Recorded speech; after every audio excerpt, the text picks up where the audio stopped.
നീ പോടാ. എന്നോട് കയറെന്ന് പറയാ നീ ആരടാ?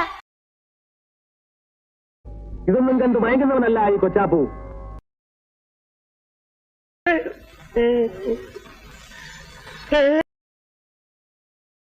ഞാൻ അങ്ങോട്ട് വന്ന് പരിചയപ്പെടാതിരിക്കുക. താമസം തുടങ്ങിയല്ലേ ഉള്ളൂ, സമയം കിട്ടിയില്ല. പിന്നെ പയ്യൻ വേണ്ട വേണ്ടാന്നേ പറയൂ, പക്ഷെ ചേട്ടൻ അറിഞ്ഞു ചെയ്തോളണം. ചെല്. ഇനി പറയൂ, ഈ സിംഗപ്പൂർ ആൻഡപ്പനെ കിടത്തി വെട്ടാൻ മാത്രം ബുദ്ധിശക്തിയുള്ള ഏതെങ്കിലും ഒരു കള്ളൻ ഈ ഭൂമുഖത്ത് ജീവിച്ചിരിപ്പുണ്ടോ? ഉണ്ട്, ഒരാളുണ്ട്. ആര്? കായിക്കര കൊച്ചാപ്പു. അതാരാ? ഇതുകൊണ്ട് തീർന്നില്ല, ഇനിയുണ്ട് ധാരാളം കാണാൻ. വരൂ.